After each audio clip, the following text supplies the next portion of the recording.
Siyempre, hindi rin pinalampas ng mga kaanak ng pambansang Cubao ang laban niya ngayon. Kumustahin natin ang mga anak ni Pacman na nanunood mula sa bahay nila sa Laguna at may ulan ng respa sila. Laro.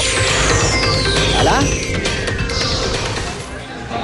June, gaya rin naman ang nakasanayan, mistulang reunion na nangyayari ngayon dito ng mga kaanak ng mga tauhan, maging kaibigan ng pamilya Pacquiao sa kanilang tahanan dito sa Laguna.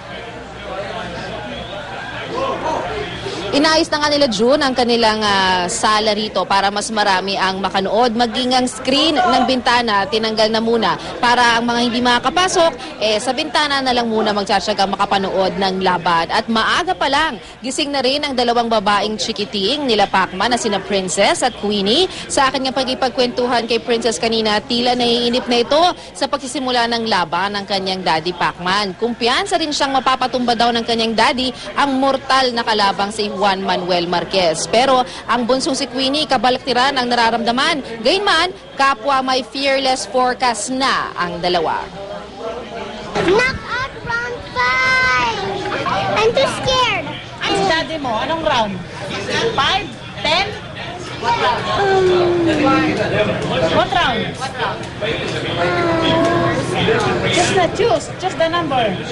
June, ngayon ay patuloy naman nating kasama yung mga kaibigan, patuloy yung pagdatingan ng mga kaibigan ng pamilya Pacquiao dito sa kanilang tahanan. At yung dalawa namang anak niyang lalaki na sina Jemol at Michael ay narito rin sa tahanan pero nandun lang sila sa kwarto. Inaantay nila ang pagsisimula ng bakbakan. Maya-maya lamang, bababa na yung magkakapatid na yan dito para naman tutukan ang sinasabing ang pinaka-importanting laban at huli ng laban ng kanyang daddy Pacman dito kay Marquez.